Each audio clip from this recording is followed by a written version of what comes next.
मोहम्मद ने आकर कुफ्र को मिटाया।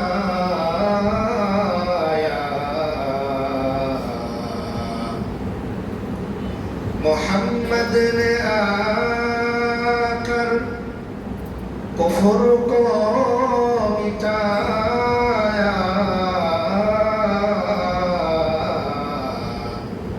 कुफ्र को मिटाकर सदाकत बताया।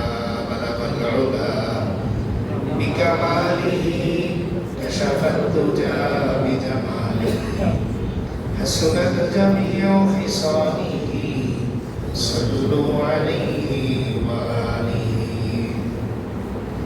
अल्हम्दुलिल्लाह, মহান রব্বুল ইজ্জতের দরবারে লাখ কোটি শুকরিয়া যে মহান মালিক আমাদেরকে এই প্রচন্ড বৃষ্টির দিনে প্রতিকূল আবহাওয়ার মাঝেও আমাদেরকে মসজিদের সময় মতো এসে বসার তৌফিক দান করেছেন।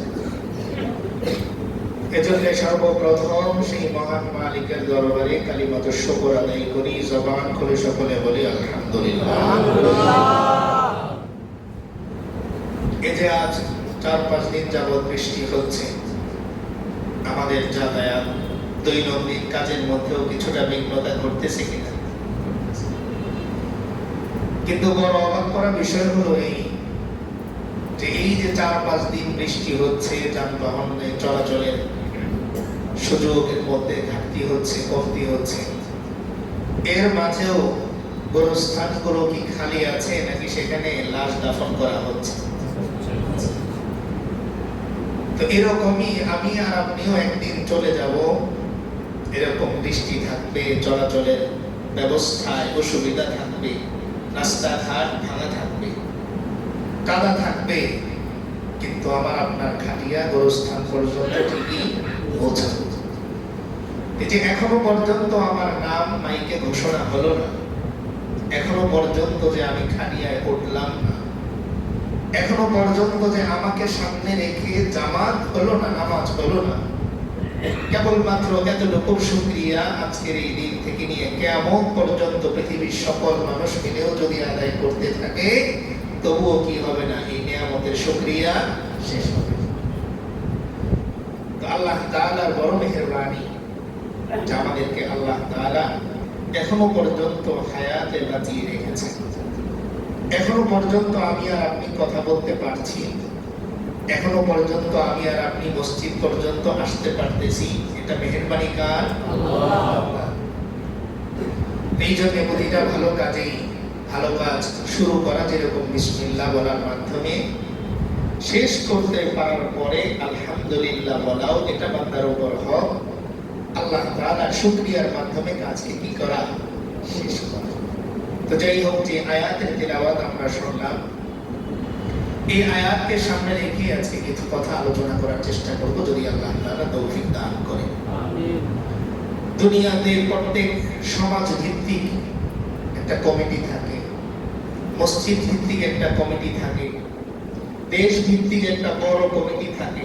দেশের প্রতিনিধি হিসেবে যাদেরকে ডাকা হয়, মসজিদের প্রতিনিধি হিসেবে যাদেরকে ডাকা হয়, সমাজের প্রতিনিধি হিসেবে যাদেরকে ডাকা হয়। ঠিক তেমনি যে আয়াতের তিলাওয়াত আমরা শুনলাম, এই আয়াতের মধ্যে আল্লাহ তাআলা বলেন যে শুধুমাত্র দুনিয়াতেই যে তোমাদেরকে প্রতিনিধির মাধ্যমে তোমাদেরকে ডাকা হয় তা নয়, বরং হাসরের ময়দানেও তোমাদেরকে প্রতিনিধি সহকারে ডাকা হয়। আয়াতে কারিমার অনুবাদকে আমরা শুনি, আল্লাহ কি বলেন। বিসমিল্লাহির রহমানির রহিম। ইয়াওমা নাদউ কুল্লা উনাসিন বিইমামিহিম। আল্লাহ বলেন, ওই দিনের কথা স্মরণ করো যেদিন আমি আল্লাহ মানুষদেরকে আহ্বান করব তাদের ইমাম, তাদের নেতা সহকারে। কি বললেন আল্লাহ? ওই দিনের কথা স্মরণ করো যেই দিন আমি সকল মানুষকে ডাকবো। কার সাথে ডাকবো? বিইমামিহিম, তার যে নেতা আছে এই নেতাকে সঙ্গে। এবার আসে দুনিয়ায় আমি যাকে নেতা মেনে, যাকে আমি অনুসরণ করলাম, যাকে আমি আইডল ভেবে জীবন যাপন করলাম, আল্লাহ বলতেছেন অসুবিধা নাই, ওই নেতার সাথে, ওই আইডলের সাথে হাসরের ময়দানে তোমাকে ডাকা হবে। এরপরে আয়াতে কি বলেন আল্লাহ? ফামান উদিয়া কিতাবাহু বিয়ামিনিহি ফাউলাইকা ইয়াকরাউনা কিতাবাহুম ওয়ালা ইউযলামুনা ফাতিলা। আল্লাহ তাআলা বলেন, যাদের আমলনামাগুলো তাদের ডান হাতের মধ্যে দেয়া হবে। ফামান উদিয়া কিতাবাহু, যার আমলনামা দেয়া হবে বিয়ামিনিহি, তার ডান হাতে। ফাউলাইকা ইয়াকরাউনা কিতাবাহুম, তারা তাদের আমলনামাগুলো নিজেরা পড়বে। ওয়ালা ইউযলামুনা ফাতিলা, সামান্য পরিমাণ জুলুম আমি আল্লাহর পক্ষ থেকে করা হবে না। তার মানে দুইটা পয়েন্ট এখানে আমরা স্পষ্ট পেয়ে গেলাম। এক নম্বরে হাসরের ময়দানে আমাকে ডাকা হবে, কাকে সাথে নিয়ে? আমার যিনি কি আছেন, নেতা আছেন, আমার যিনি আইডল আছে, আমার যিনি অনুসরণীয় ব্যক্তি আছে, আমি যাকে ফলো করি তাকে সাথে করেই আমাকে হাসরের ময়দানে ডাকা হবে। এবার কেউ যদি মেসির সবচেয়ে বড় ফ্যান হয়, যদি আরো অন্যান্য বড় খেলোয়াড়দের মস্ত বড় ফ্যান সে যদি হয়, তাহলে আল্লাহ বলতেছে অসুবিধা নাই, হাসরের ময়দানে মেসিকে সাথে করেই তোমাকে ডাকা হবে। এবার বলে হাসরের ময়দানে আল্লাহ না করো, যদি আমার আপনার নেতা হয় কোনো খ্রিস্টান, কোনো ইহুদি, তো নেতা যেই দিকে কর্মীরা সেদিকে।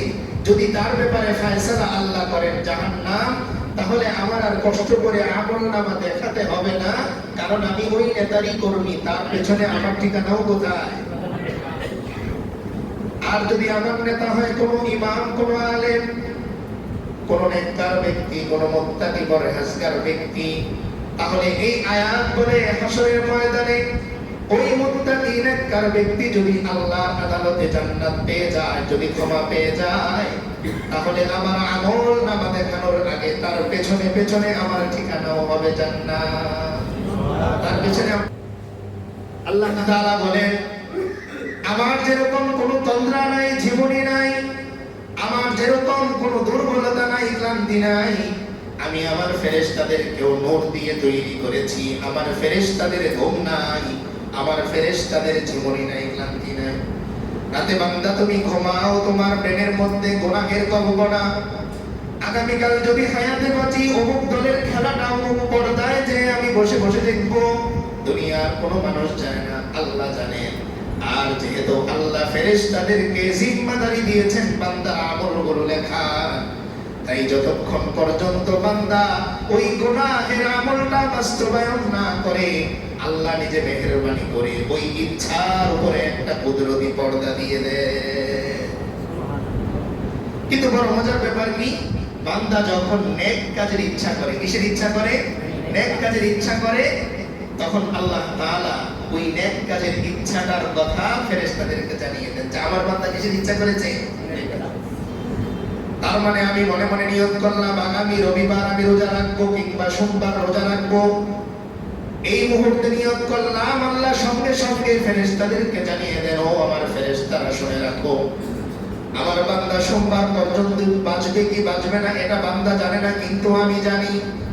আমার বান্দার হায়াত লেখা রবিবার আসরে সে বিদায় হয়ে যাবে, কিন্তু যেহেতু বান্দার নিয়ত আগামী সোমবার রোজা রাখবে, লেখো ফেরেশতারা লেখো, আমার বান্দার আমলনামায় 10টা কবুল রোজার সওয়াব তোমরা লিখে দাও।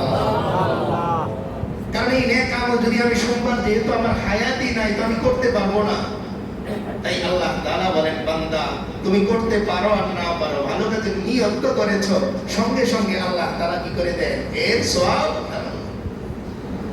কিন্তু আমার বান্দা যখন কোনো পথ কাজের নিয়ত করে, কোনো গুনাহের নিয়ত করে, অমুক গুনাহটা সে করবে, আল্লাহ তাআলা ওই ইচ্ছার উপরে একটা কুদরতি পর্দা দিয়ে দেন। আল্লাহর হাবিব সাল্লাল্লাহু আলাইহি ওয়াসাল্লাম বলেন, যতক্ষণ পর্যন্ত আমার উম্মত ওই গুনাহের কাজটা বাস্তবায়ন না করে, ততক্ষণ পর্যন্ত আমার আল্লাহ ফেরেশতাদেরকেও ওই গুনাহের কথা জানতে দেন না, এটা জানতে দেন না। এজন্য হাদিসে স্পষ্ট আছে যে বান্দা যখন কোনো ভালো কাজের ইচ্ছা করে, করতে পারুক আর না পারুক, ইচ্ছা করার সঙ্গে সঙ্গে 10টা নেকি তার আমলনামায় লেখা। কিন্তু আমরা আপনার অসুবিধাটা কোথায়? ভালো কাজের নিয়ত আমরা করি না, নিয়ত করি খারাপ কাজে, যে আরেকবার যদি আমার সুযোগ আসে আমারে থাপ্পড় দিলা তো এটা ওষুধ আমি ওঠাবো, এটার আমি নিয়ত করি। কিন্তু এটা আমি নিয়ত করি না যে তুমি আমাকে থাপ্পড় দিয়েছো তো আরেকদিন আমার সুযোগ আসলে আমি তোমাকে মাফ করে দেব। আল্লাহর হাবিব সাল্লাল্লাহু আলাইহি ওয়াসাল্লামকে আল্লাহ তাআলা প্রশংসা করতেছেন, ওয়ালাউ কুনতা ফাজ্জান গালিযাল কলবি লানফাদ্দু মিন হাওলিক। ও আমার হাবিব, আপনি যদি রুক্ষ মনা হতেন, আপনার হৃদয় যদি কঠোর হতো, ক্ষমা করার গুণ যদি আপনার মধ্যে না থাকতো, মক্কার কাফের মুশরিকরা কোনদিন আপনার আশপাশে আসার সুযোগ পেত না। কারণ আল্লাহর হাবিব সাল্লাল্লাহু আলাইহি ওয়াসাল্লামের সাথে সর্বদা আল্লাহ তাআলার রহমত বাহ্যিকভাবেই থাকতো। বলেন না সুবহানাল্লাহ। এজন্য সাহাবায়ে কেরাম বলেন, আমরা যখন তাকাতাম রোদের মধ্যে আল্লাহর হাবিব হাঁটেন, উপরে দৃষ্টি দিলে দেখতাম আসমান থেকে একটা মেঘের খণ্ড আল্লাহর হাবিবকে ছায়া দিচ্ছে।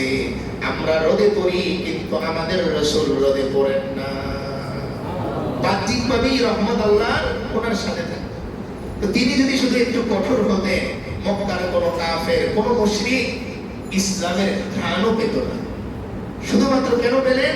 তিনি কোমল মনা, তিনি মাফ করতে জানেন। যাদের ব্যাপারে তিনি বলে দিলেন যে এরা যদি কাবা শরীফের খিলাফ ধরেও থাকে, এরপরেও হত্যা করবে, তাদেরকেও তিনি কি করে দিচ্ছেন? মাফ করে দিচ্ছেন। হযরত ওয়াহশী রাদিয়াল্লাহু তাআলা নিকাব করে আসেন। আল্লাহর হাবিব সাল্লাল্লাহু আলাইহি ওয়াসাল্লাম এমন যে আবু জাহেল পাথর খণ্ড নিয়ে এসেছে। কি নিয়ে এসেছে? পাথর খণ্ড। এসে বলতেছে, ইয়া রাসূলুল্লাহ, আপনি যদি বলতে পারেন আমার এই হাতের মুঠের মধ্যে কি, তাহলে আমি ইসলাম গ্রহণ করব। এবার আল্লাহর হাবিব সাল্লাল্লাহু আলাইহি ওয়াসাল্লাম বলতেছেন, আবু জাহেল, আমি যদি না বলে তোমার হাতের মুঠের মধ্যে যা আছে এটাই যদি বলে দেয় আমি কে, তাহলে কি তুমি মানবে? আবু জাহেল বলতেছে, তাহলে তো আমি আগেই মানবো। আমি চাচ্ছি